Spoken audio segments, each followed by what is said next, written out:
In the heart of America's heartland, a story of lost love is about to unfold. When Thomas Burke takes on the restoration of Highland Valley Farm, he thinks he's just found a way to fill his empty days. He couldn't be more wrong. Elizabeth Carter isn't just the owner of this crumbling piece of history. She's the woman who once held his heart, though he never knew it. For 50 years she's carried a secret. The night of the Spring Festival of 1973, she had planned to tell him everything. But fate had other plans, and their paths diverged. Now, with autumn approaching and the old farm calling them both home, these two souls will discover that some loves never fade. They just wait for the right season to bloom. This isn't just another romance. This is about how two people in their 70s learn that it's never too late for a second chance at first love. The morning sun cast long shadows across Highland Valley Farm as Thomas Burke's pickup truck rattled down the gravel driveway for the first time in decades. His weathered hands gripped the steering wheel tightly, knuckles white with tension he hadn't expected to feel.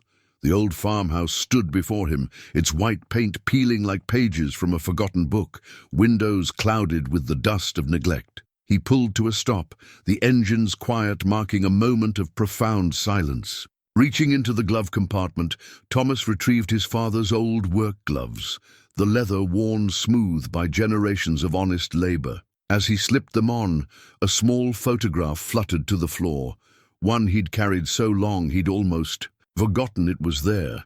He left it where it fell, not ready yet to confront those particular memories.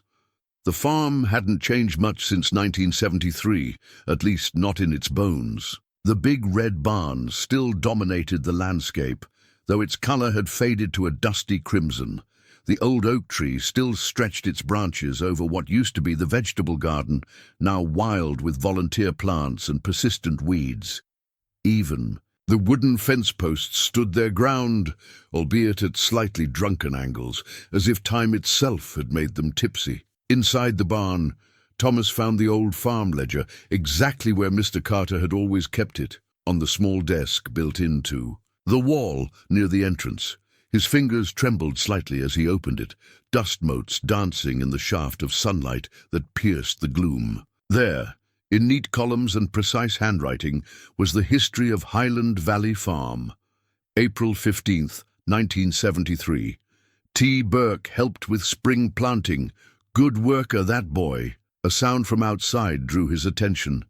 Martha Wilson, who'd run the general store since before Thomas could remember, was making her way up the drive, a covered dish in her hands. Some things about small towns never changed. News traveled fast and food always followed.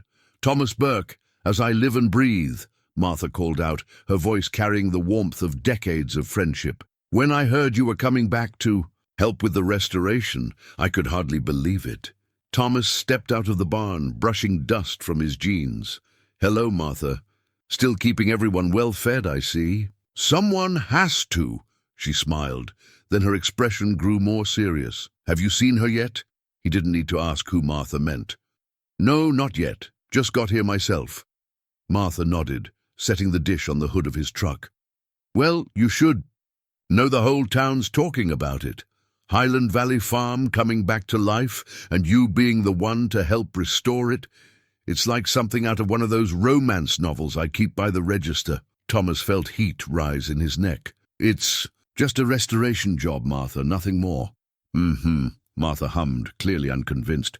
"And I suppose you taking on this project right after Elizabeth inherited the place is just coincidence." Before Thomas could respond, a familiar voice called from the driveway. "Mrs. Wilson, I see you've beaten me to my own farm." Thomas turned, and 50 years fell away like autumn leaves in a sudden wind. Elizabeth Carter stood at the entrance to the property, her silver hair caught in the morning light, her smile just as bright as he remembered.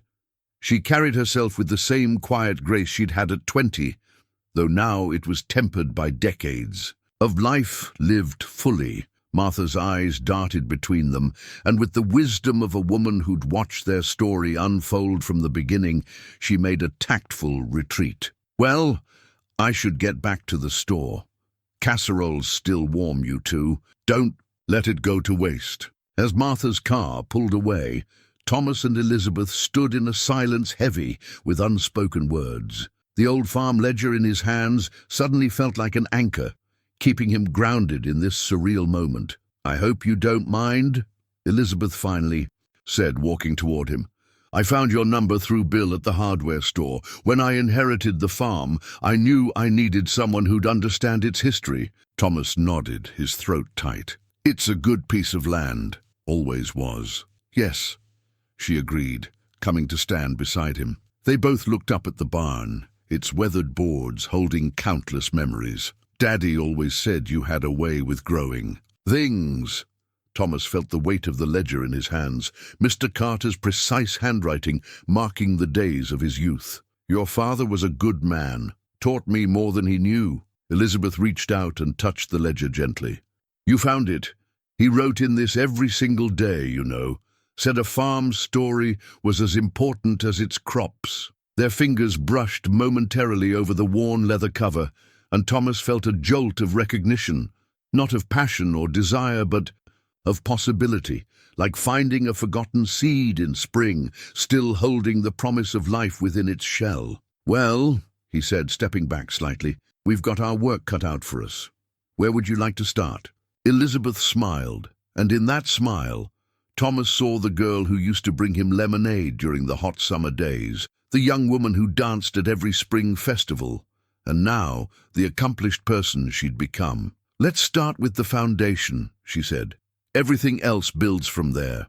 Later that afternoon, Elizabeth stood in what used to be her father's study, now a room frozen in time. Dust covered surfaces like delicate frost, and the air held the musty sweetness of old paper and forgotten memories. She ran her fingers along the oak desk where her father had spent countless evenings reviewing crop reports and weather forecasts, leaving trails in the dust like paths through freshly fallen snow. In the corner, a stack of old posters caught her eye. Carefully, she extracted one from the pile, her breath catching as the image emerged. Highland Valley Spring Festival, 1973. The colors had faded, but she could still make out the hand-painted flowers bordering the text, decorations she herself had added to every poster that year. She remembered sitting at this very desk, letting her artistic dreams flow onto paper while stealing glances out the window at Thomas, working in the fields. Found something interesting. She startled at Thomas's voice, almost dropping the poster. He stood in the doorway, backlit by the afternoon sun, looking so familiar it made her heart ache. "Just some old festival posters," she said, trying to keep her voice steady. "Remember these?" He stepped into the room, careful to maintain a respectful distance that somehow felt both proper and painful. "Hard to forget. Your artwork made them special." Elizabeth smiled, touching the faded flowers. "I had such dreams back then. Was going to be a famous artist, travel the world." "But you did," Thomas said quietly. "I saw your work in that gallery in Chicago once. Never told anyone, but I stood there for hours, looking at your paintings." She turned to him, surprised. "You saw my exhibition?" He nodded, moving to the window and looking out at the fields. "Was in the city for a construction job. Saw your name on the gallery banner and—" He trailed off, leaving the rest unsaid. Elizabeth felt the weight of all their unspoken words, heavy as autumn rain clouds. She carefully set the poster on the desk, smoothing it with trembling fingers. "Thomas, about that spring, we should check the roof before sunset," he interrupted, gently. "Weather report says rain tomorrow." And just like that, the moment passed, like so many before it. Elizabeth nodded, understanding his retreat. After all, she'd made her own retreat 50 years ago, choosing art school over confession, Paris over possibility. They spent the rest of the afternoon examining the farmhouse's bones. Thomas moved with the assurance of someone who understood. Old buildings, their strengths and weaknesses, their hidden stories. Elizabeth watched him work, noting how he treated each damaged board and loose shingle with respect, as if the house itself were an elderly patient requiring gentle care. "The foundation's solid," he reported, making notes in a small notebook. It's mainly surface damage, time and weather, nothing more. Like all of us, Elizabeth mused. A little weathered but still standing. Their eyes met briefly, and she saw something flicker there, recognition perhaps, or remembrance. But Thomas looked away quickly, focusing on his notes. We'll need to start with the roof, then work our way down. Proper order is important in restoration work, I trust. Your judgment, Elizabeth said softly. You always did have good instincts about these things. The evening light was fading now, painting the farm in shades of gold and purple. A whip poor will called from the old oak tree, its song unchanged by the passing decades. I should head back to town, Thomas said, gathering his tools. Early start tomorrow? Elizabeth nodded, walking him to his truck. As he loaded his equipment, she noticed his old work gloves on the passenger seat, and beside them what looked like a photograph lying face down. Same time tomorrow, she agreed. And Thomas? Thank you for doing this. He paused, one hand on the truck door. The farm deserves a second chance, he said simply, then added more quietly, everything does, I suppose. As his truck disappeared down the drive, Elizabeth returned to the study and the festival poster. She carefully rolled it up, securing it with a ribbon she found in the desk drawer. Some things needed to be preserved, she thought, even if only as reminders of roads not taken. Later, in the growing darkness, she sat on the porch steps, listening to the night sounds of the farm. Cricket song filled the air, a symphony she hadn't heard since leaving for art school all those years ago. The poster lay in her lap, its edges curled like fingers holding on to the past. Oh, Daddy, she whispered to the stars, what would you say if you knew? All those times you sent Thomas to help with the planting, never knowing I'd planned to tell him everything at the festival. She smiled at the memory of her father's unknowing matchmaking attempts. But maybe some seeds just need more time to grow. Dawn broke over Highland Valley Farm, with the sound of Thomas's truck climbing the gravel drive.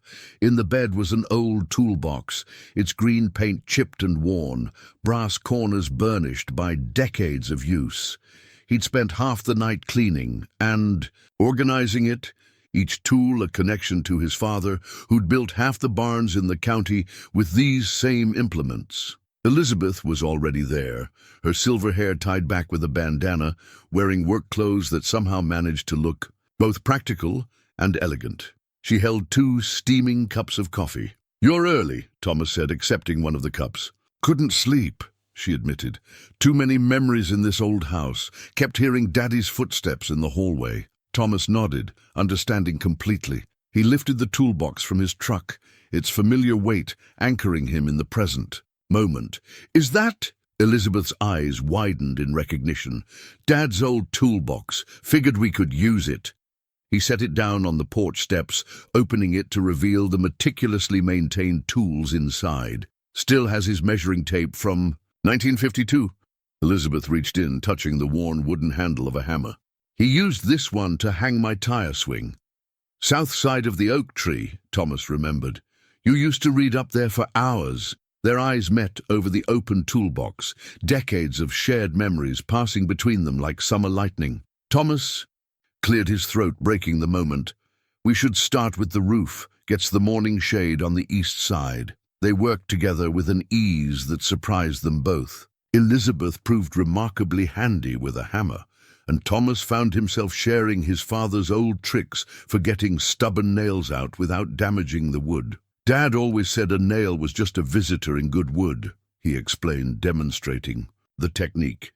Treat it with respect and it'll come out clean. Your father was a poet with a hammer, Elizabeth smiled, mastering the movement on her next try. By mid-morning, they'd fallen into a rhythm. Thomas would inspect each section, identifying what needed repair, while Elizabeth organized materials and kept notes in a small journal. The work was comfortable, but the silences between them grew heavy with unspoken words. During a water break, Elizabeth noticed Thomas favoring his right knee. Old football injury still bothering you? He looked surprised, she remembered. Gets stiff sometimes, nothing serious. Senior year, championship game, I was there, you know, Thomas paused, bottle halfway to his lips. You were in Paris by then. Came back for Christmas break. Watched from the back of the stands. You played through the whole fourth quarter on that bad knee. Never knew you were there. There were a lot of things you never knew, Elizabeth said softly, then quickly added, We should get back to work. Light's good now. They moved to the west side of the roof, where the damage was worse. Thomas pulled out his father's old level, its brass edges gleaming in the sunlight. Remember, when your dad taught us all about true level? Elizabeth asked, watching him work. Said a bubble doesn't lie, even when our eyes do. Thomas smiled despite himself. Everything was a life lesson with him. A level man builds a level house, he'd say. And a level house builds a level life. They finished together, then laughed at the shared memory. As the day progressed, more townspeople stopped by to check on their progress. Each visitor brought food or offers of help, but also curious glances and knowing smiles that made both Thomas and Elizabeth slightly uncomfortable. By late afternoon, they'd made significant progress on the roof. Thomas packed up the tools with the same care his father had always shown, each one returning to its proper place in the green toolbox. Good day's work, he said, closing the lid. Elizabeth nodded, looking up at their progress. Amazing what the right tools can do, and the right hands using them, Thomas added, then felt his neck grow warm at how that sounded. But Elizabeth just smiled, understanding in her eyes. Same time tomorrow? Same time, he agreed, lifting the toolbox. Elizabeth? Yes. It's good working with you. Feels... He searched for the right word. Natural, she supplied. Like old times. He nodded, not trusting himself to say more, and headed to his truck. In the rearview mirror, he watched her standing on the porch, one hand resting on the rail his father had repaired so many years ago, and felt something shift inside him like a stubborn nail finally working free. The barn's interior breathed history like a living thing. Morning light streamed through gaps in the weathered boards, creating brilliant shafts that illuminated decades of accumulated treasures and debris. Thomas and Elizabeth stood in the center of the vast space, their footprints clear in the dusty floor. Start high or low? Thomas asked, his voice echoing slightly in the cavernous space. Elizabeth gazed up at the hayloft. High. Daddy always said, start with the highest point and work your way down. They climbed the old ladder carefully, each rung creaking with their weight. The loft was a time capsule. Old hay bales, farm equipment, and boxes of forgotten items stretched into the shadows. Look at this, Elizabeth said, lifting a tarp from an old spinning wheel. Mother's pride and joy. She used to demonstrate it during the spring festival. Thomas moved deeper into the loft, his boots crunching on scattered straw. A familiar wooden chest caught his eye, one he'd helped Mr. Carter build for storing winter blankets. As he lifted the lid, something small tumbled out, landing in a shaft of sunlight. Elizabeth's sharp intake of breath told him she recognized it too. A small wooden horse, no bigger than his palm, carved with careful detail, flowing mane, muscled legs, proud arch of neck. He'd spent weeks working on it, whittling away evening hours in his father's workshop. You kept it, he said softly, not quite a question. Elizabeth picked up the horse, her fingers tracing its smooth curves. Of course I did. Best birthday present I ever received. You were turning 20, Thomas remembered. I wasn't sure. You'd want something so simple. Simple? Elizabeth shook her head. Thomas, it was perfect. I took it to Paris with me, you know. Kept it on my easel while I painted. This revelation hung in the air between them, heavy with implications. Thomas turned away, ostensibly to examine a loose board in the wall. Need to shore up this whole section, he said, his voice gruff. A rot's starting to set in. Elizabeth set the horse down carefully on a nearby beam. I always wondered why you never wrote. Thomas's hand stilled on the wood. You were in Paris, living your dream. What could a farm boy possibly say that would matter? Everything, she whispered so quietly he almost missed it. Then louder, we should check the support beams. Can't fix the walls if the structure's weak. They worked in charged silence, measuring, marking, planning repairs. Every so often Thomas would catch Elizabeth glancing at the wooden horse, and each time his heart would do that strange little skip it had perfected 50 years ago. Around midday, Martha Wilson's daughter Jenny brought them lunch. Fried chicken and cornbread, still warm from the oven. "Mom says to tell you she's organizing a barn-raising party for next weekend," Jenny announced. "Says the whole town wants to help." "A barn-raising?" Elizabeth laughed.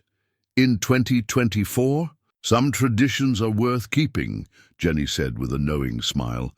"Besides, everyone's curious about the restoration."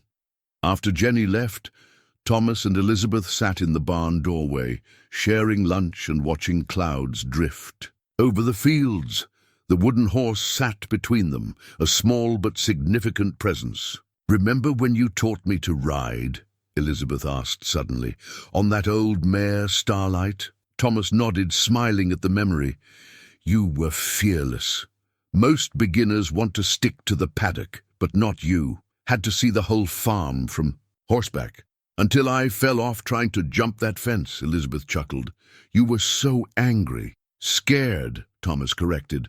"Thought you'd broken your neck. Never ran so fast in my life." Their eyes met briefly, then skittered away like young lovers caught staring. The afternoon brought more discoveries as they cleared the loft. Elizabeth's mother's quilting frame, old harnesses supple with years of use, a box of blue ribbons from county fairs. Each item sparked memories, building a bridge between past and present. As the sun began to set, they stood in the barn doorway, surveying their progress.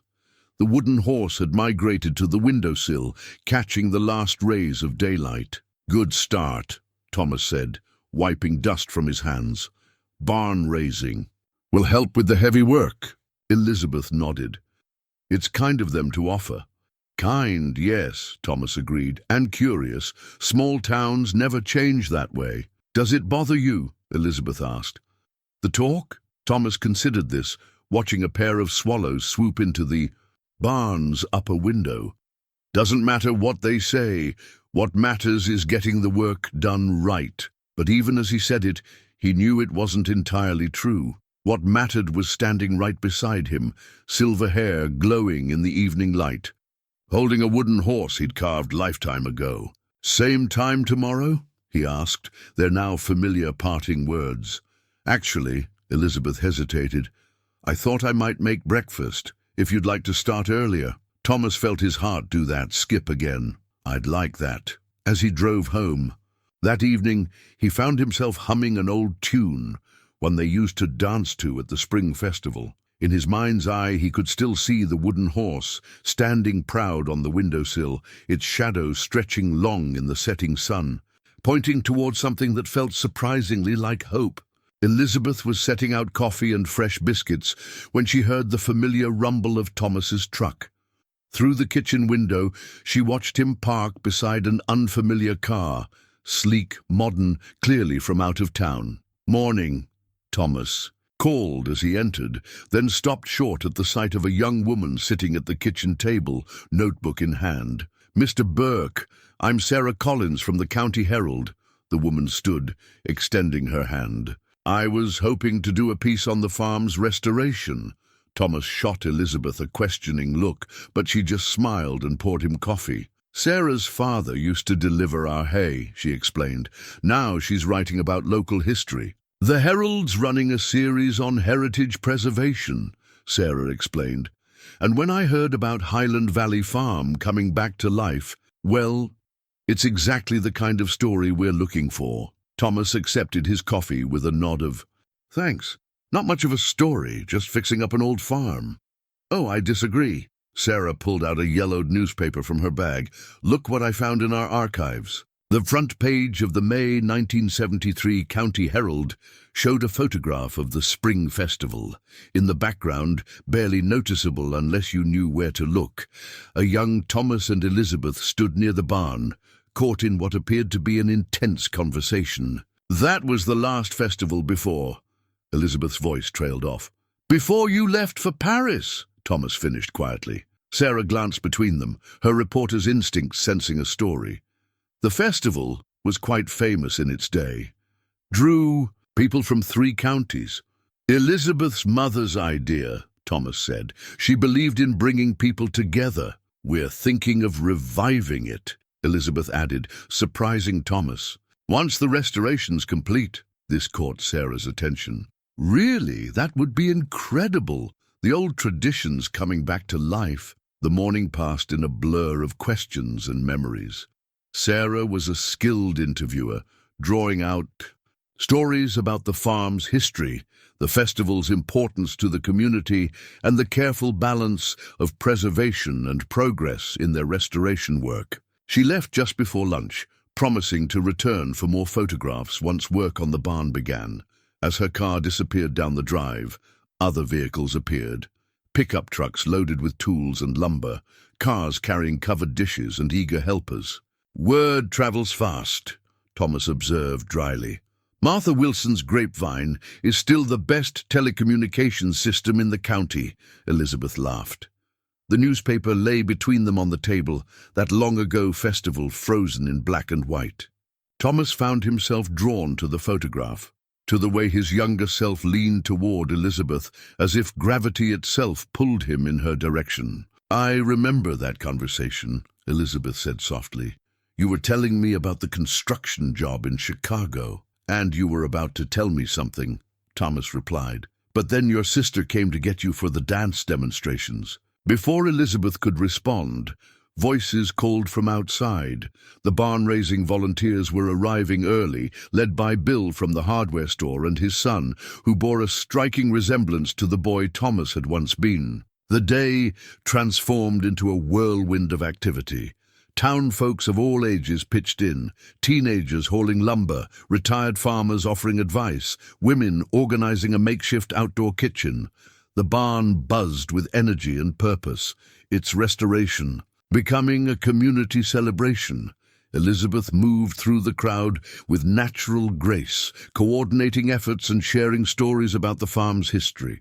Thomas watched her from his perch on the roof, struck by how easily she balanced past and present, memory and momentum. "Quite a woman," Bill commented, climbing up beside him.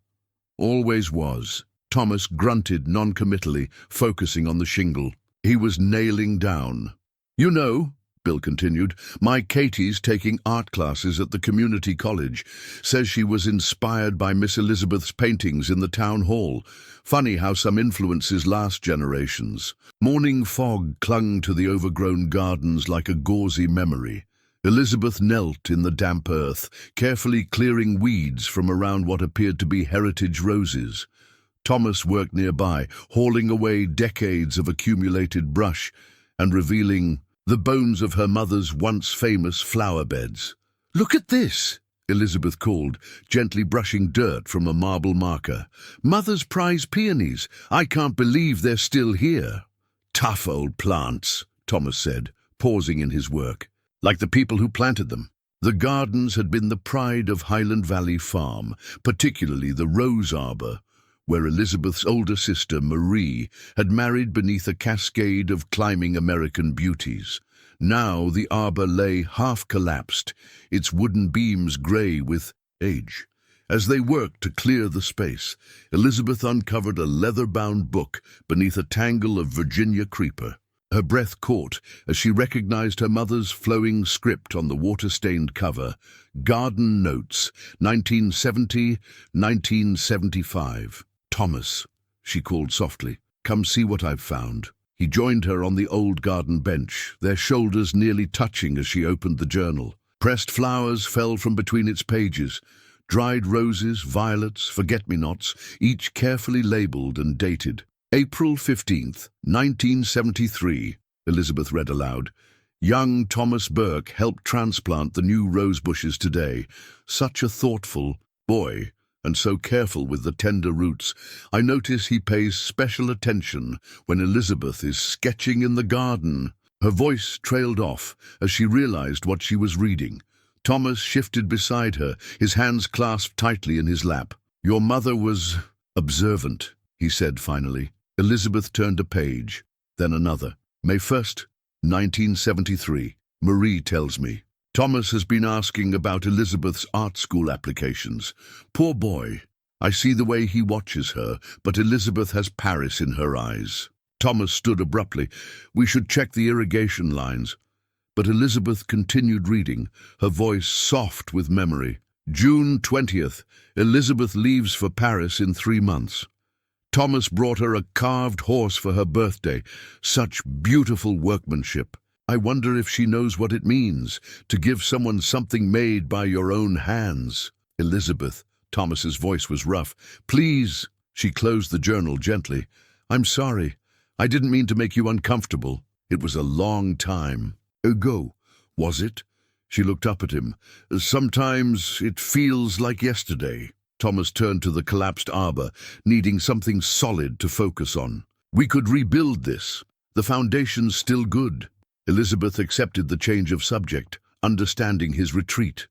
She tucked the journal carefully into her pocket and joined him in examining the arbor's remains. The roses will need a proper support to thrive again, she said. Everything does, Thomas replied, measuring the old beams with his eyes. We could modify the design, make it stronger this time. They worked through the morning, clearing debris and salvaging what they could. Every so often, Elizabeth's hand would stray to her pocket where the journal rested, its revelations shifting her understanding of the past, like light through stained glass. During their lunch break, she spread her mother's garden plans on the picnic table Thomas had restored the day before. The detailed drawings showed the gardens in their prime, geometric flower beds, winding paths, the rose arbor standing proud. She planned everything so carefully, Elizabeth mused. The colors, the heights, the blooming times. Not everything, Thomas said quietly. She couldn't plan how people would grow, which way they'd bend toward the light. Elizabeth looked at him sharply, but he was focused on the drawings, tracing the path that led to the arbor with one weathered finger. We could restore it exactly as it was, she suggested. Or we could make something new, he countered.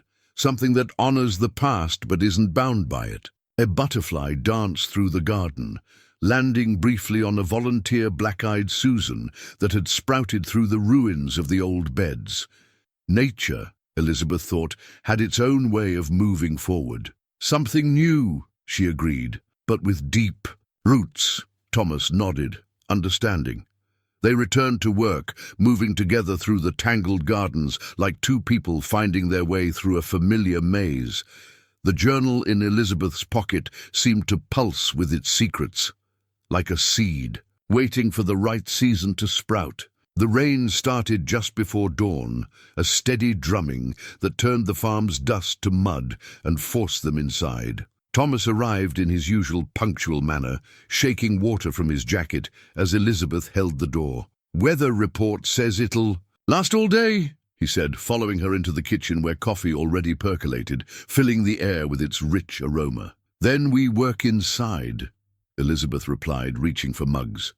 The attic needs sorting anyway. The attic stairs creaked under their weight, releasing the musty perfume of old wood and forgotten things. Rain tapped against the roof like impatient fingers, but the space was dry, a testament to their recent repairs. Look what's survived, Thomas said, pulling a sheet from what turned out to be an old Philco radio, its wooden cabinet still gleaming under decades of dust. Your father used to listen to baseball games on this. Elizabeth ran her fingers along the dial. Mother preferred the evening music programs. Said every lady should know how to dance properly. Thomas plugged it in, surprised when warm light glowed behind the frequency panel. He turned the dial carefully, static crackling until suddenly the room filled with music. An oldies station, playing Moon River. Still works, he said softly, as Henry Mancini's orchestra filled the attic. Elizabeth stood very still, transported by the melody. We danced to this once, at the spring festival. Practice dance, Thomas corrected. You were teaching me for the festival competition. Said I moved like a tractor in a flower garden. She laughed, the sound mingling with the music. You improved. By the end of that afternoon, you could waltz quite properly. Their eyes met in the dim attic light, memories swirling thick as the dust motes in the air. The radio played on, one old song flowing into another, each carrying its own weight of remembrance. They worked through the morning, sorting through boxes and trunks, creating piles for keeping, donating, and regrettable losses to time and moths. The rain continued its steady rhythm, creating a cozy isolation that made the outside world feel distant and unimportant. During a break, Elizabeth found a box of old photographs. "Oh, Thomas, look. The County Fair, 1972. There's your father at the craft exhibition." He joined her on the old settee they'd uncovered, their shoulders touching as they leaned over. The photos. He won first prize that year for that cherry wood cabinet. "You have his hands," Elizabeth said without thinking. "I noticed it the other day, watching you work on the barn door." Thomas looked at his hands, rough with honest work. Then at the photograph of his father's. "He taught me everything I know about working with wood. Said you had to listen to it, feel its grain." "Its heart," Elizabeth finished. "I remember, he said every piece of wood had a heart, and it was the craftsman's job to find it." The radio shifted to unchained melody, and Thomas felt Elizabeth's slight intake of breath. This had been their song, not by choice or declaration, but by circumstance. It had been playing the moment he'd finally mastered the waltz, the moment she'd looked up at him with something more than friendly encouragement in her eyes. "We never did enter that competition," he said quietly. "No," Elizabeth agreed. The acceptance letter from Paris came the next day. They sat in silence as the song played on, each lost in thoughts of what might have been. The rain seemed to soften, as if listening too. "Do you ever?" Thomas began, then stopped. "Every day," Elizabeth answered the unfinished question. "In Paris, in New York, in every gallery and studio. Every time I saw a beautiful piece of woodwork, or heard this song, or saw a young man teaching a girl to dance." Thomas turned to look at her, really look at her, seeing the years of carrying this truth written in the gentle lines around her eyes. "Why didn't you say something? Back then, why didn't you?" The radio crackled with static, then cleared. Nat King Cole's voice emerged, singing "Unforgettable." Without conscious thought, Thomas stood and held out his hand. "May I?" Elizabeth took it, letting him draw her up.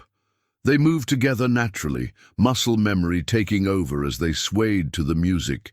The attic dust swirled around their feet, like particles of the past coming to life. "You've remembered the steps," Elizabeth murmured. "Some things," Thomas said softly, "you never forget." They danced until the song ended, then stood in silence, still holding each other as the radio moved on to other melodies. Outside, the rain began to ease, sunlight breaking through in patches. "We should get back to work," Elizabeth said finally, stepping back. "Yes," Thomas agreed, but neither moved away immediately. Something had shifted between them, like a door long locked finally beginning to open. The radio played on, keeping time with the fading rain and the beating of two hearts that had perhaps never been out of step after all. The weekend brought Catherine Burke Peterson to Highland Valley Farm, her arrival heralded by the purr of a luxury SUV that seemed out of place among the pickup trucks and tractors. Thomas watched his daughter emerge, her city polish a stark contrast to the farm's rustic setting. "Dad," she called, striding toward him with purpose. "Why didn't you tell me about all this?" Before Thomas could answer, Elizabeth appeared on the porch, wiping her hands on a garden apron. Catherine stopped short, recognition flickering across her face. "Miss Carter, the artist?" Elizabeth smiled warmly. "Catherine, you've grown so much since everything." Catherine looked between them, pieces falling into place. "You knew each other before." Thomas busied himself with his toolbox. "Elizabeth's family owned this farm when I was young. Used to help out during planting season." "Used to help out?" Catherine's tone was skeptical. "Dad, I've seen your a photo album, the one Mom kept." She reached into her designer bag and pulled out a weathered family photo album. Thomas felt his chest tighten. He'd wondered where that had gone after Margaret passed. Elizabeth gestured toward the porch. "Perhaps we should all sit down. I just made fresh lemonade." They settled into the restored porch chairs, the album resting on the table between them like a bridge across time. Catherine opened it carefully, revealing pages of preserved memories. "Mum labeled everything," she said, pointing to neat handwriting beneath each photo. "Spring Festival 1973, Town Fair 1972, Garden Party at Carter Farm." Elizabeth leaned forward, caught by an image of her mother's garden in full bloom. "Oh, I'd forgotten how beautiful the roses were that year." "There's more," Catherine continued, turning pages. "Mum kept track of everything, including this." She pulled out a pressed flower, a dried rose, still carrying a hint of its original pink hue. Attached was a note in Margaret's handwriting, from Elizabeth Carter's garden, given to Thomas before she left for Paris. He kept it on his desk for years. Thomas stood abruptly. "The north fence needs checking." "Dad," Catherine's voice was gentle. "Mom knew. She always knew." Elizabeth touched the dried rose gently. "Margaret was a remarkable woman. She made you very happy, Thomas." "Yes," he said quietly. "She did." Catherine watched this exchange with growing understanding. "Mom used to say that love stories don't always end just because they take different paths. Your mother was wise," Elizabeth smiled. "She raised an insightful daughter." "Who's becoming very nosy," Thomas added, but his tone was affectionate. Catherine closed the album. "I just want to understand. When I saw the article about the farm's restoration in the County Herald, something clicked. All those stories, Mom, used to tell about the farm, about the festivals. They were good times," Elizabeth said. "Your father was part of what made them special. And now you're both here, restoring it all." Catherine's gaze was thoughtful. Mom would have liked that. Thomas finally sat back down, reaching for his lemonade. Margaret understood the importance of roots, of history. Speaking of history, Catherine pulled out her phone. "I found something else. The Historical Society digitized their archives." She pulled up a video, grainy with age, showing the 1973 Spring Festival. Young couples danced beneath strings of lights, the old barn gleaming with fresh paint in the background. The camera panned across familiar faces, then stopped on a young Thomas demonstrating woodworking techniques to mesmerized children. "There," Catherine pointed. In the background, a young Elizabeth stood watching, her expression unguarded, full of something that even the aged film couldn't diminish. "I remember that day," Elizabeth said softly. "Your father was so patient with the children, just like his own father had been." Thomas watched his younger self on the tiny screen, remembering the weight of the tools in his hands, the smell of fresh-cut wood, the feeling of being watched by someone whose opinion mattered more than he could admit. "Dad," Catherine said, "Mom would want you to be happy, to have this second chance." "Catherine," he warned. "No, listen. She told me once that everyone's heart has many rooms. Loving someone new doesn't mean you have to close the door on the past." Elizabeth reached over and squeezed Catherine's hand. "Your mother's wisdom just keeps flowing through you, doesn't it?" The afternoon stretched on, filled with stories and memories. Catherine shared more photos, more pieces of the past that connected these two lives in ways they hadn't acknowledged before. As the sun began to set, Catherine prepared to leave. She hugged her father tightly, then turned to Elizabeth. "Take care of him," she whispered. "He's stubborn, but his heart's always in the right place." After Catherine's SUV disappeared down the drive, Thomas and Elizabeth stood on the porch in comfortable silence. The album still lay on the table, open to a page showing the old garden in full bloom. "She's right, you know," Elizabeth finally said, "about second chances." Thomas looked at her, seeing both the young artist who'd captured his heart and the strong woman who stood beside him now. "Some things," he said carefully, "take time to bloom again." Elizabeth smiled, understanding. "Good thing we're both good at gardening." The town square buzzed with Saturday morning energy as Thomas helped Elizabeth set up their booth at the farmer's market. They'd found the original Highland Valley Farm market stall sign in the barn, its hand-painted letters still proud despite faded edges. From our land to your table, Esther 1945. Looks good as new, Martha Wilson called from her jam stand, eyeing the freshly restored sign. Thomas, you've worked magic with that old wood. Elizabeth arranged mason jars of honey they'd discovered in the farmhouse cellar, each bearing the farm's original label. We're not selling much today, she explained to curious visitors, just letting people know the farm's coming back to life. But it was more than that. It was their first public appearance together since Catherine's visit had shifted something between them. Thomas felt it in the way Elizabeth stood closer to him now, in how naturally they moved together as they arranged their display. "Remember when your father ran this stall?" asked old Joe Thompson, leaning on his cane. "Best sweet corn in 3 counties. We're hoping to have the fields producing again by next spring," Thomas said, surprising Elizabeth. They hadn't discussed long-term plans yet. The morning passed in a blur of familiar faces and shared memories. Everyone, it seemed, had a story about Highland Valley Farm.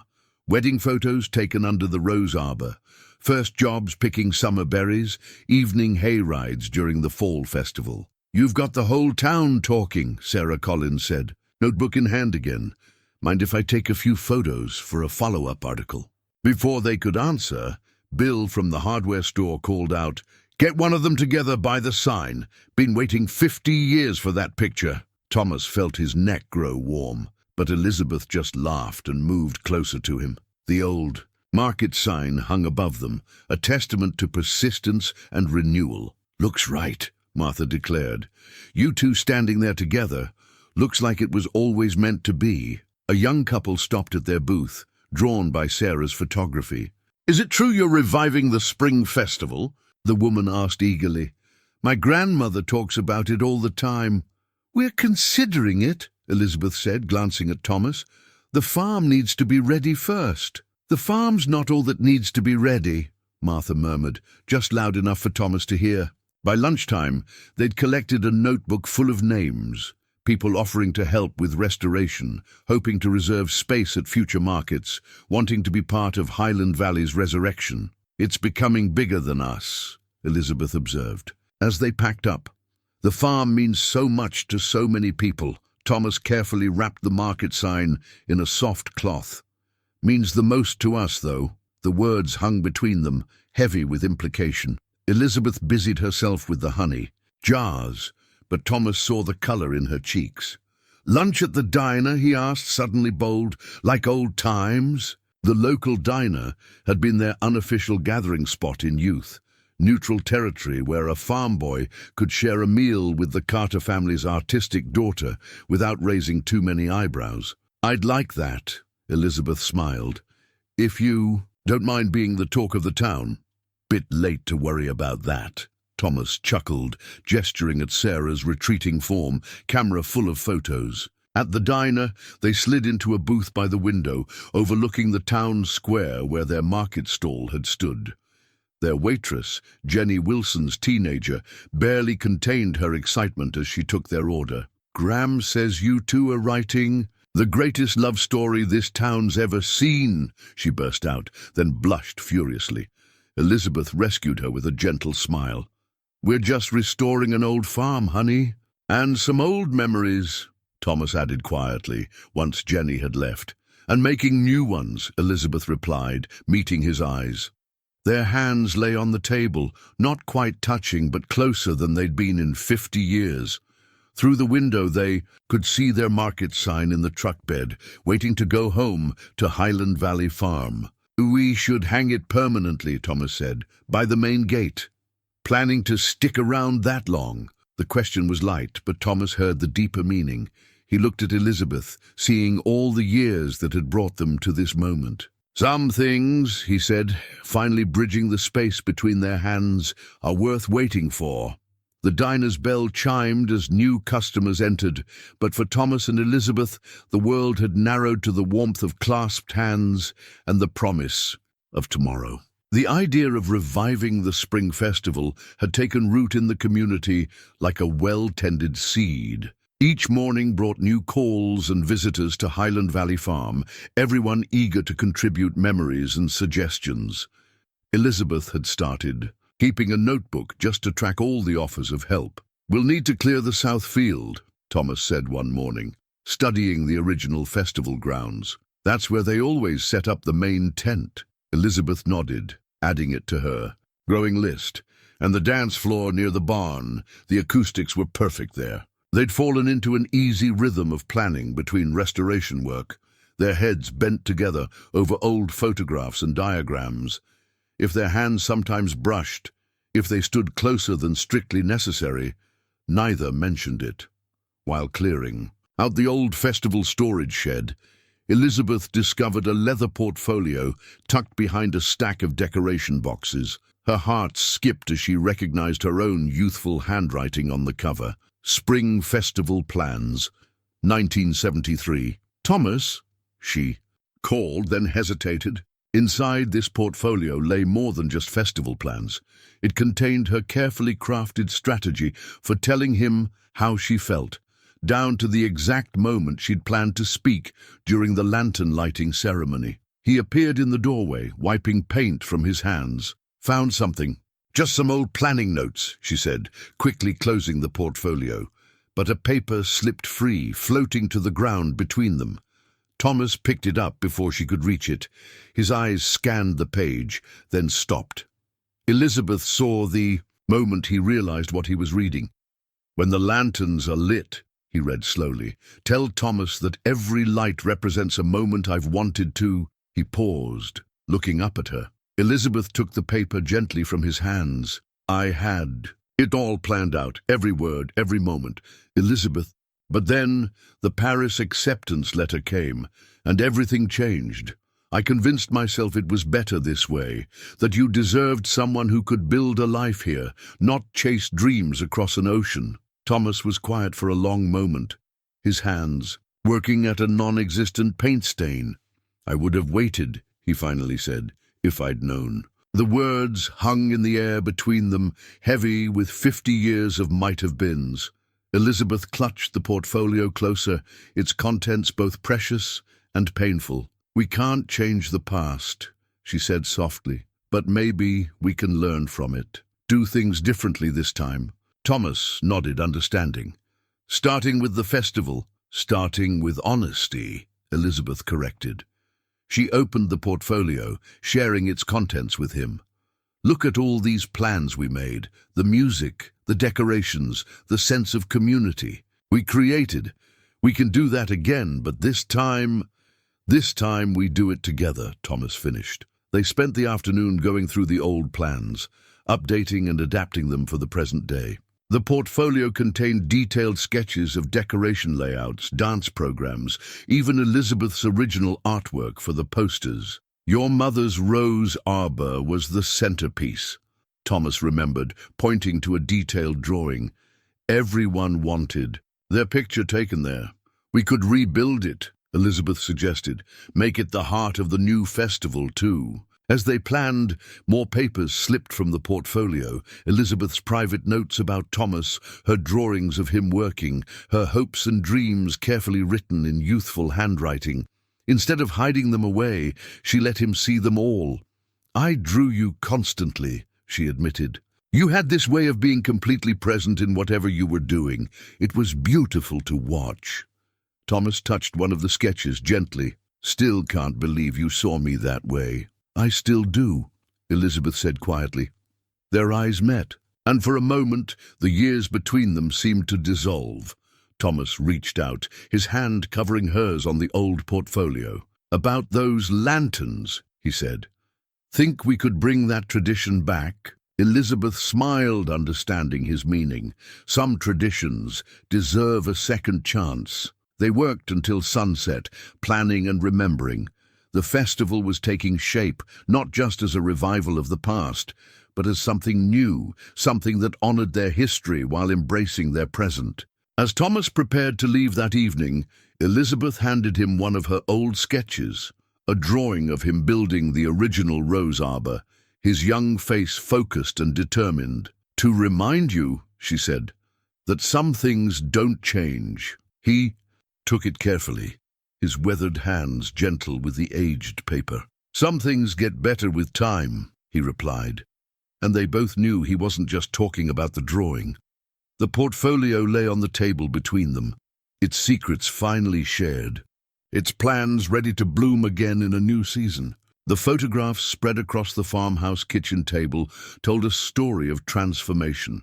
Elizabeth had documented every step of their progress, creating before and after pairs that revealed Highland Valley Farm's gradual awakening. The latest photos showed the newly restored barn, its fresh red paint glowing in the morning sun, the repaired weather vane catching first light. "Hard to believe it's the same place," Thomas said, comparing a particularly dramatic pair of images.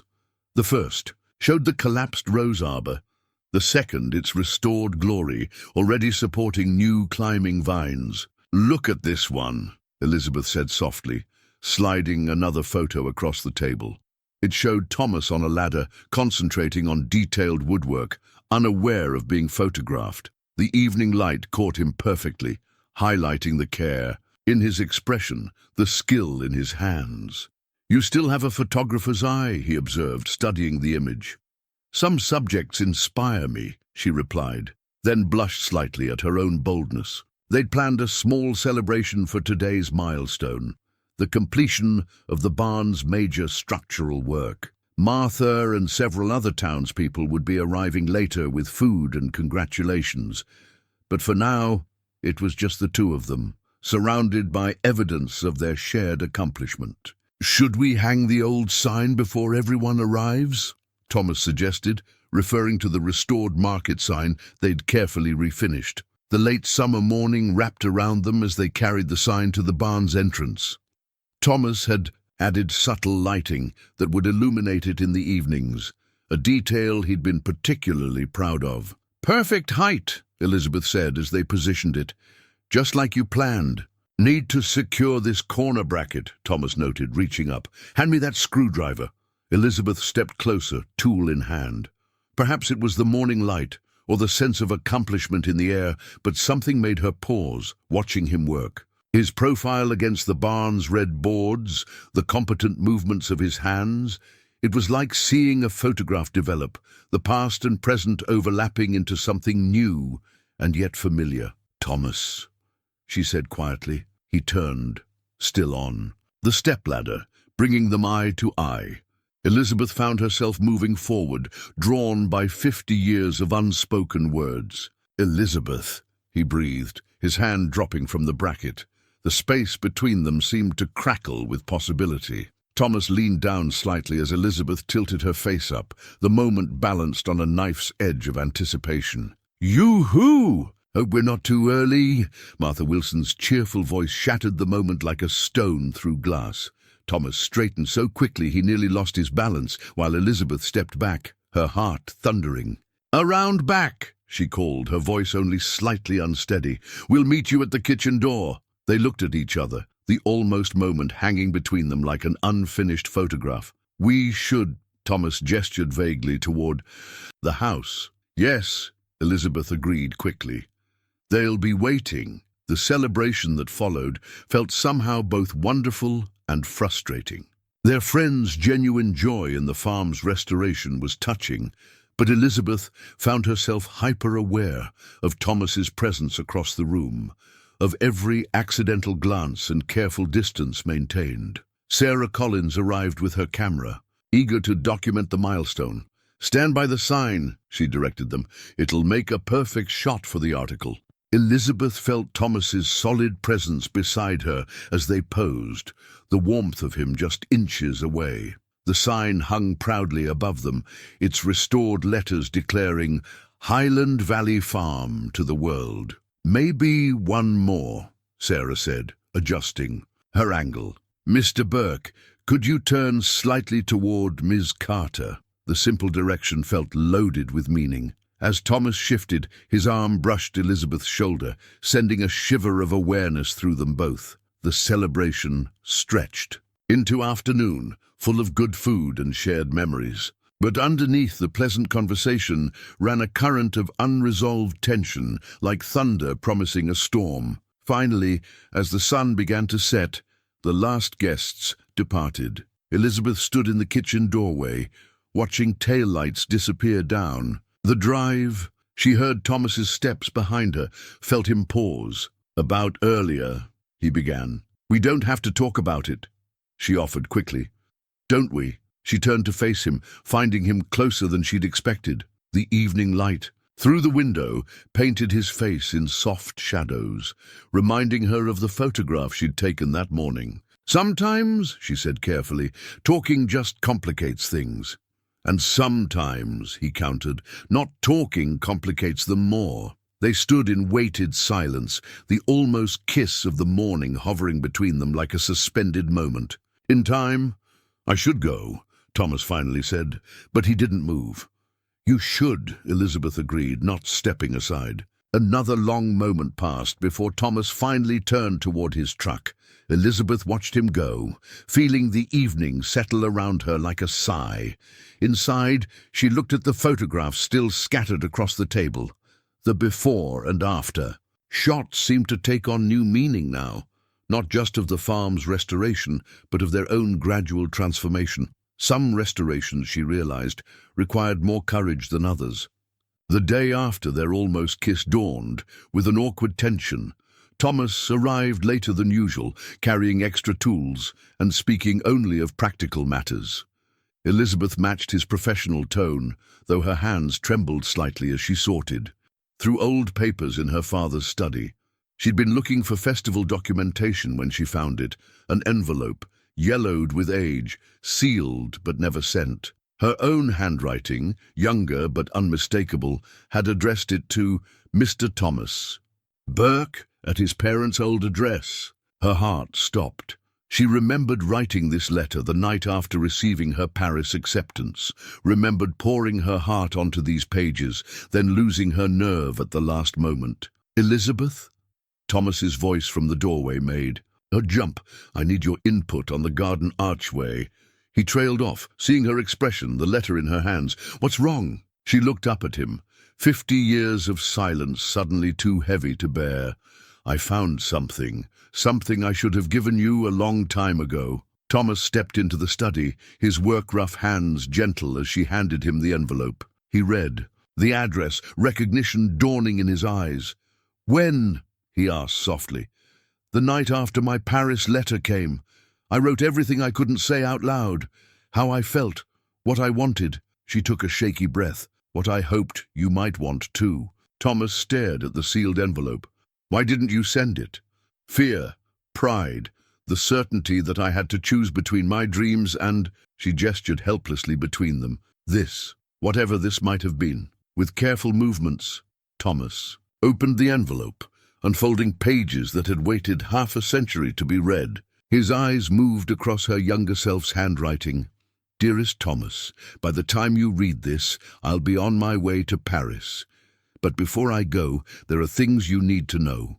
Every time you helped on the farm, every moment you spent teaching me about wood and craft and patience, I was falling more in love with you." He looked up sharply at the word love, but Elizabeth gestured for him to continue. "I watch you work and see such beauty in your hands, such care in everything you touch.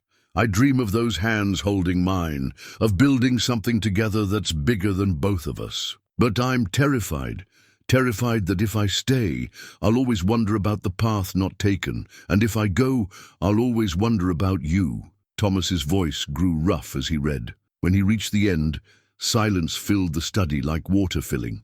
"Oh well, you loved me," he said finally, wonder and pain mingling in his voice. "Yes." "All this time?" "Yes." He set the letter down carefully, as if it might crumble. "I used to watch you sketching in the garden, thought about asking you to dance 100 times before I finally did. Wanted to tell you how I felt, but you were meant for bigger things, art, Paris, the world." He smiled sadly. "What could a small-town carpenter offer someone like you?" Elizabeth stepped closer, close enough to see the faint traces of green in his blue eyes. "Everything," she whispered. "You could have offered me everything. And now," his voice was barely audible, "now we're both older, hopefully wiser." She touched the letter gently. "Now we know what it means to live with regret, and maybe it's not too late to write a different ending." Thomas reached out slowly, his fingers brushing her cheek, with the same care he showed his finest woodwork. Elizabeth leaned into his touch, feeling years of longing rise like sap in spring. The sound of a car door slamming outside broke the moment. They stepped apart as Sarah's voice called from the front porch. "Hello? Anyone home?" Elizabeth quickly wiped her eyes while Thomas cleared his throat. "We should—" "Yes," she agreed, "the festival plans." But as they left the study, Thomas caught her hand, squeezing it once before letting go. The letter lay on the desk behind them, its long-held secrets finally free, its words hanging in the air like the promise of rain after drought. Through the window, they could see Sarah waiting, notebook in hand, eager to discuss festival preparations. The everyday world called them back to practical matters, but something had shifted fundamentally, like a key turning in a long rusted lock. "Later?"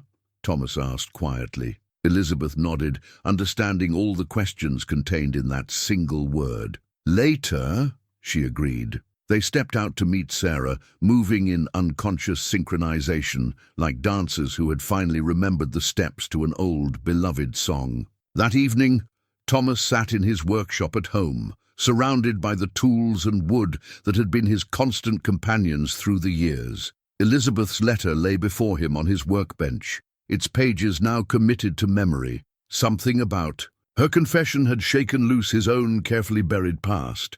He pulled out an old wooden chest, its joints still perfect after decades. Inside, beneath layers of photographs and memorabilia, lay a leather-bound journal. Opening it, released the scent of cedar and old paper, along with memories he'd tucked away like pressed flowers. His own younger handwriting filled the pages, each entry a window into those pivotal months of 1973. April 15th. Helped at the Carter farm again today. Elizabeth was sketching by the rose arbor. The way she sees beauty in everyday things makes me see them differently too. Makes me want to create something worthy of her artist's eye. May 3rd. Finished the wooden horse. Not sure I'll give it to her. What would an artist want with such a simple thing? But when she works in the garden, I see how gently she touches each flower, each leaf. Maybe she'd understand what I'm trying to say with this carving. June 20th, her birthday. She loved the horse. For a moment when she smiled at me, I almost told her everything. But then Marie mentioned Paris again, and I saw Elizabeth's eyes light up with dreams bigger than this. Farm, bigger than anything I could offer. Thomas closed the journal, his throat tight. He'd written his last entry the day after she left for Paris. Some loves you have to let fly free. Maybe that's the truest way to love at all. The next morning, he arrived at Highland Valley Farm, carrying both his tools and the journal.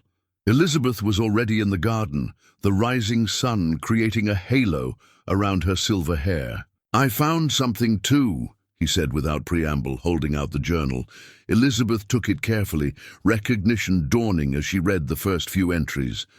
"Oh, Thomas, seemed fair," he said quietly. "You shared your truth. This is mine." They sat together on the garden bench as Elizabeth read, morning birds providing a soundtrack to the unveiling of their parallel paths. Sometimes she would pause, touching a particular phrase with gentle fingers, or glance at him with eyes bright with unshed tears. "We were so young," she said finally, closing the journal, "so afraid of wanting too much. And now we know that wanting isn't the same as having. That dreams can take different shapes." Thomas reached over and took her hand, his grip sure and warm. "I watched all your gallery openings in Chicago, everyone, standing in the back, proud, as if I had any right to be." "You did." Elizabeth squeezed his hand. "You were part of what shaped me as an artist." The way you taught me to see the grain in wood, to respect the natural form of things. You shaped me too, made me want to create beauty, not just functional things. They sat in companionable silence, listening to the farm wake up around them. The morning light caught the restored barn, the new rose arbor, all the places they'd worked together to bring back to life. "What do we do now?" Elizabeth asked softly. "Now?" Thomas smiled. "Now we stop being afraid. Stop letting the past tell us what we can't have." From the road came the sound of approaching vehicles. The day's restoration volunteers arriving. But for a moment longer they sat together, hands clasped, surrounded by the garden they'd rebuilt together. "The festival's in 3 weeks," Elizabeth said. "Dance with me then?" Thomas asked. "Proper this time, not just practice." "Yes," she smiled. "But maybe we could practice a little before then." He stood, pulling her up with him. "Maybe we could practice a lot of things we were too scared to try before." The volunteers' voices drew closer, but before they separated, Thomas lifted their joined hands and pressed a kiss to her knuckles. The gesture was both old-fashioned and new, like their love itself, rooted in the past, but finally ready to bloom in the present. "Time to get to work," he said. Elizabeth nodded, but her eyes shone with something that looked remarkably like joy. "Yes," she agreed. "Time to build something new." The attic had yielded an unexpected treasure. Boxes of original festival decorations, carefully preserved in cedar chests. Elizabeth and Thomas knelt among unfurled banners and strings of glass lanterns, each item sparking memories like static electricity. "Mother insisted on hand-painting every banner," Elizabeth said, running her fingers over faded but still beautiful flowers adorning the fabric. "Said it gave them soul. And your father insisted on these particular lanterns," Thomas added, holding one up to catch the light. "Said Italian glass threw the prettiest shadows for dancing." They'd been working like this for days, moving in an easy rhythm between past and present, between restoration and innovation. The festival plans had evolved into something that honored tradition while embracing change, much like their own relationship. "Look what else I found," Elizabeth said, pulling out a dusty record player. "We used to test all the festival music on this." Thomas smiled, remembering. "Your mother's strict rotation. 1 waltz, 1 swing, 1 traditional folk dance. No exceptions. Want to see if it still works." Before he could answer, she had it set up, carefully placing a vinyl record on the turntable. The scratchy opening. Notes of Moon River filled the attic, and Elizabeth's eyes met his with a mixture of mischief and invitation. "Mrs. Carter's approved dance curriculum," she said, holding out her hand. Thomas took it without hesitation, drawing her into the proper dance frame they'd practiced so long ago. They moved together naturally now, no longer the awkward young man and his patient teacher, but 2 people who had finally learned the steps to their own unique dance. "You've been practicing," Elizabeth observed, as he guided her through a perfect turn. "Maybe I've just been waiting for the right partner." Their eyes met, and the moment stretched like warm honey. Since sharing their letters and journals, touch had become easier between them, more natural. Each day brought small gestures, a hand on a shoulder, fingers brushing while sharing tools, the occasional stolen kiss when they thought no one was watching. The song ended, but they continued swaying slightly, unwilling to break the connection. From below came the sound of cars arriving, more volunteers for festival preparation. "We should go down," Elizabeth said, not moving. "We should," Thomas agreed, drawing her marginally closer. The record player crackled with static, then began another song. This time it was unforgettable, and Elizabeth felt Thomas's small intake of breath. "This was playing," he said softly, "the night of the last festival, when I almost told you, when I almost stayed." The voices from below grew louder, but they remained in their own world for a moment longer, letting the music wash over them like gentle rain. Finally, reluctantly, they separated. Elizabeth moved to pack away the record player, but Thomas stopped her. "Leave it," he said. "We'll need it for practice." She smiled, understanding all he wasn't saying. Daily practice, at least. The attic stairs creaked under their feet as they descended to meet their helpers. The main floor was already busy with activity. Martha directing the decoration committee, Bill's team setting up the dance floor frame, Sarah documenting everything for her latest article. "There you are," Martha called. "We need your opinion on the lantern placement." They spent the rest of the morning working with their volunteers, their hands frequently finding excuses to touch, their eyes meeting across the room in private. Communication. The townspeople pretended not to notice, but their knowing smiles said otherwise. During lunch break, Thomas found Elizabeth studying the old festival layout plans. "Having second thoughts?" he asked. "No," she said thoughtfully, "just realizing something. We're not just restoring the festival, we're giving it room to grow, to become something new." "Like us?" She looked up at him, her eyes soft. "Exactly like us." In the afternoon, they hung the first string of lanterns along the rose arbor. The glass caught the sunlight, throwing rainbow shadows across their faces. "Perfect dancing light," Thomas observed. "Mother would approve," Elizabeth agreed. Then more softly, "What do you think they'd say? Our parents? About us?" Thomas considered this as he secured another lantern. "Your father once told me that the best homes are built on foundations of patience and trust. Think maybe he wasn't just talking about barns." Elizabeth touched one of the lanterns gently, setting it spinning. "And your father? Dad believed everything worthwhile took time to craft properly." He smiled. 50 years ought to be about right." From inside came the faint sound of Moon River. Someone had found the record player. Elizabeth's eyes met Thomas's, sparkling with invitation. "Care to practice some more?" His answer was to take her hand, leading her beneath the lantern strung arbor. As they danced, the glass spheres threw their rainbow lights across silver hair and weathered hands, blessing this new beginning with colors of both memory and promise. Dawn broke over Highland Valley Farm like a watercolor painting, soft light catching the dew on fresh flowers and newly hung banners. The restored barn gleamed, its weather vane turning gently in the morning breeze. A new festival banner stretched. Across the entrance, Highland Valley Spring Festival, celebrating yesterday, growing tomorrow. Elizabeth stood on the porch, coffee cup warming her hands, taking in the scene.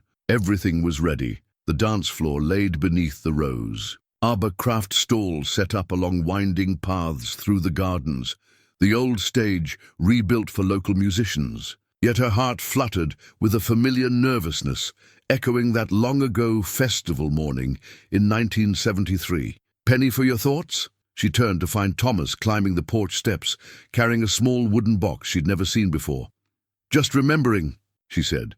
"The last festival. This one will be different," he said, setting the box down beside her. "We're different." Before she could respond, cars began arriving. Vendors setting up their stalls, musicians carrying instruments, families bringing potluck dishes. The farm came alive with voices and movement, just as it had in years past. Sarah arrived with her camera, already documenting everything. "Mind if I get a photo of you two by the banner, for the front page?" As they posed, Elizabeth felt Thomas's hand slip naturally around her waist. No hesitation now, no careful distance maintained. They'd earned this closeness, this comfort with each other. "Perfect," Sarah beamed. "You look like you belong together." "We do," Thomas said simply, and Elizabeth's heart skipped at the quiet, certainty in his voice. The morning passed in a blur of activity. Elizabeth found herself constantly aware of Thomas's presence, his laugh carrying across the grounds, his skilled hands helping set up last-minute details, his eyes finding hers in quiet moments. By noon, the festival was in full swing. Children ran between craft stalls, their faces painted with spring flowers. Older couples sat in the shade, sharing stories of festivals past. The air filled with music, laughter, and the scent of home-cooked food. "Come with me," Thomas said suddenly, taking her hand.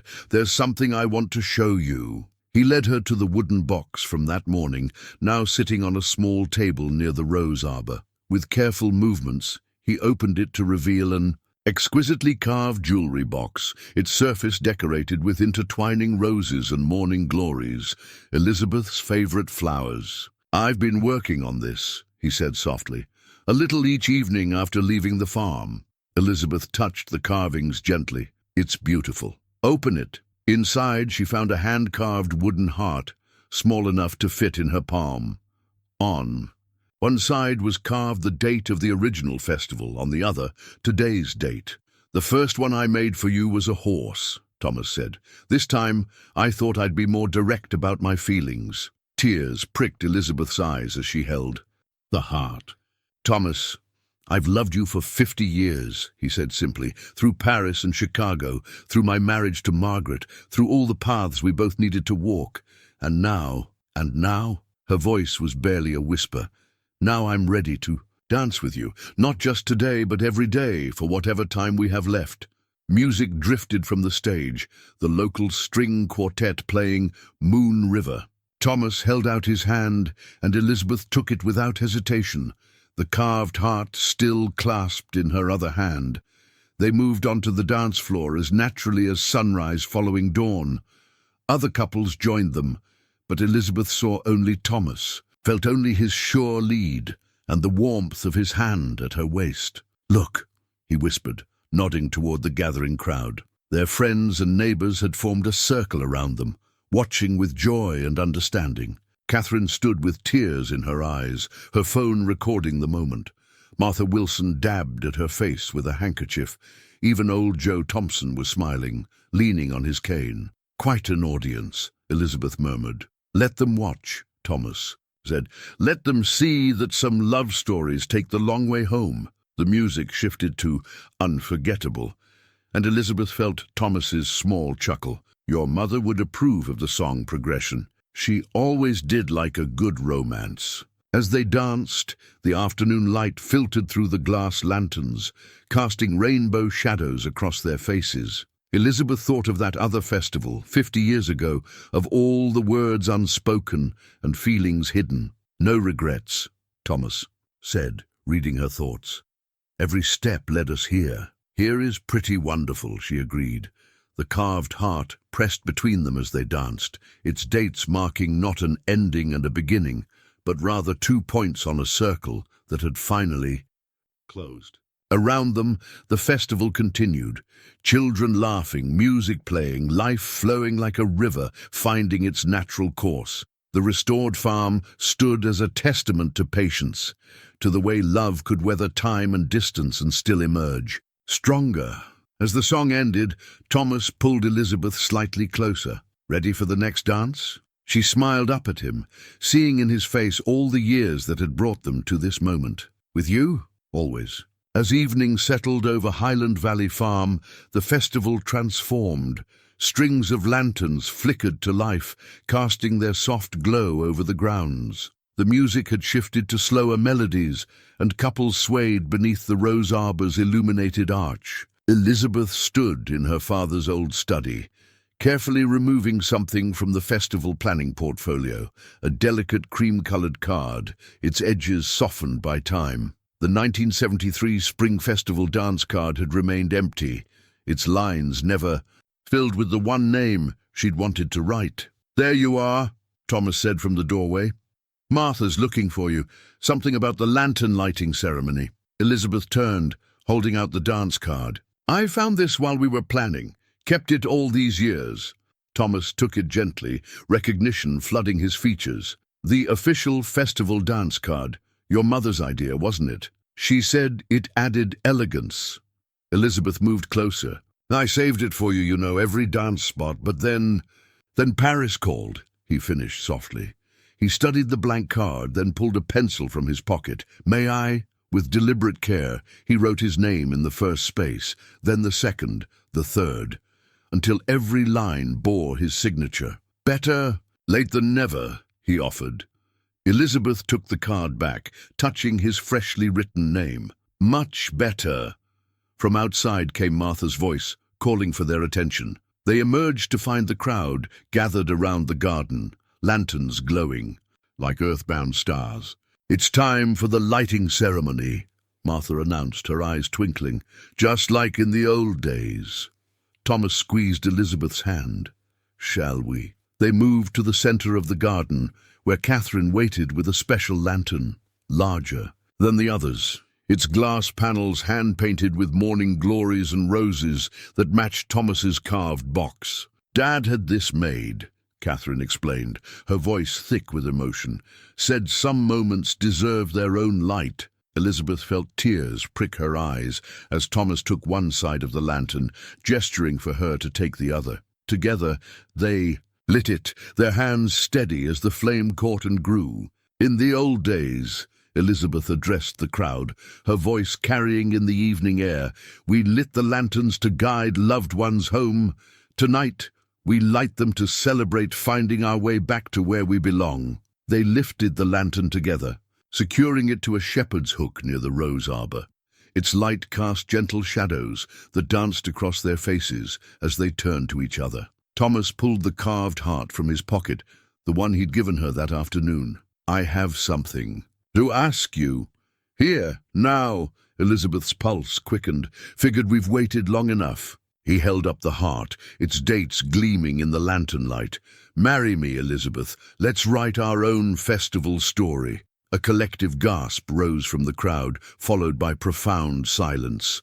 Elizabeth looked at Thomas, really looked at him. Seeing the boy who'd carved her a wooden horse, the man who'd kept her paintings in his heart, and the soul who'd found his way back to her. "Yes," she said simply, then louder, laughing through happy tears. "Yes!" The crowd erupted in cheers. Catherine rushed forward to hug them both, while Martha dabbed at her eyes with a handkerchief. Sarah's camera flashed, capturing the moment, and for posterity. As the excitement settled, the string quartet began to play. Thomas held up the now-filled dance card. "I believe you owe me several dances, Miss Carter. Better get started then, Mr. Burke." They moved onto the dance floor, but this time something was different. No hesitation, no careful distance, no unspoken words hanging between them. Just the certainty of two hearts finally beating in time.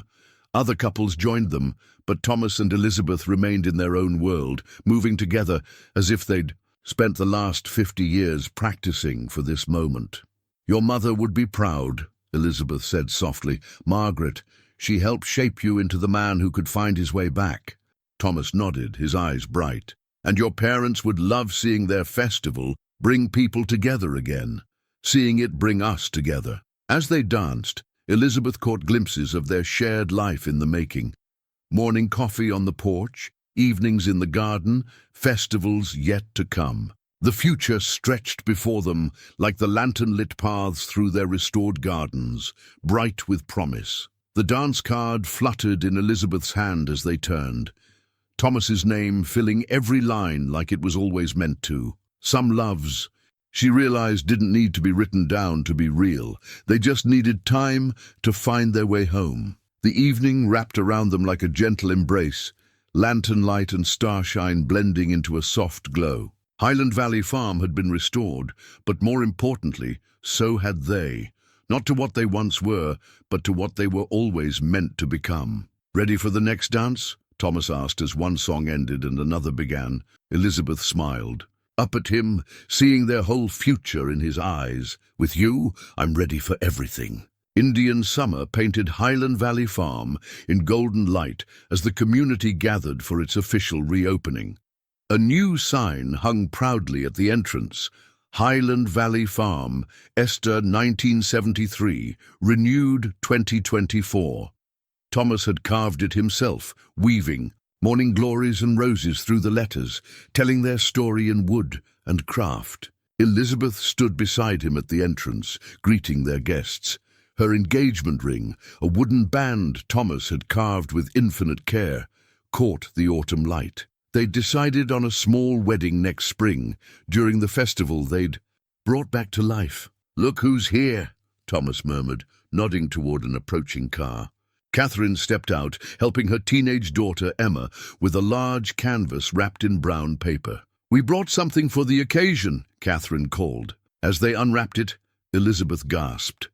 The painting showed Highland Valley Farm in All seasons, spring flowers blooming, summer crops ripening, autumn leaves falling, winter snow gleaming. But in each season 2 figures appeared, a young man and woman in the background scenes, their older selves in the foreground. Emma painted it, Catherine explained, said she wanted to capture your whole story. You've inherited your grandmother's talent, Elizabeth told Emma, touching the canvas gently, and her understanding of love.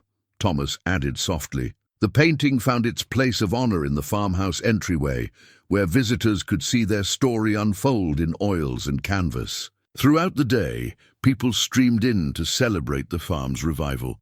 Families picking apples in the restored orchard, children playing in the gardens, couples strolling along paths that connected past to present. Sarah Collins arrived with the latest edition of the County Herald. The front page showed Thomas and Elizabeth at the festival, dancing beneath their special lantern. The headline read, Highland Valley Farm, a love story, 50 years in the making. Your story's inspiring. Others, Sarah told them. The historical societies had calls from 3 other families wanting to restore their old farms. It's not just about restoration, Thomas said, his hand finding Elizabeth's. It's about believing in second chances.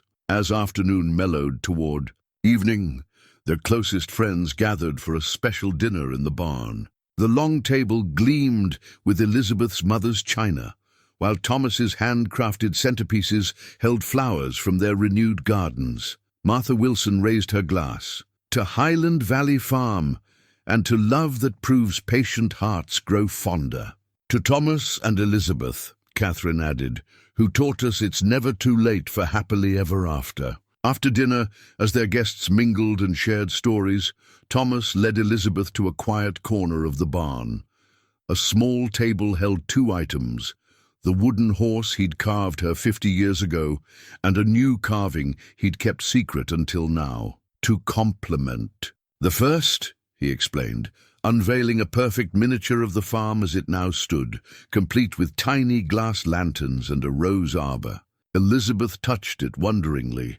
It's us, our whole story in wood, with plenty of room to keep carving, he smiled. We're just getting started. They stood together in the gentle evening light, surrounded by the life they'd rebuilt. Through the barn doors, they could see their land stretching toward the horizon. Fields ready for next year's planting, gardens sleeping under autumn's blanket, promises waiting to bloom. Any regrets? Thomas asked softly. Elizabeth thought of Paris, of galleries and acclaim, of the life she'd lived full of art and adventure. Then she looked at Thomas, at the farm they'd restored together, at the love that had waited patiently for its season to flower. Not one, she said. Every step led us here. And here is exactly where we're meant to be. Music drifted from someone's radio, Moon River again, their song finding them as it always had. Without needing to speak, they moved together in a slow dance, their steps sure and settled.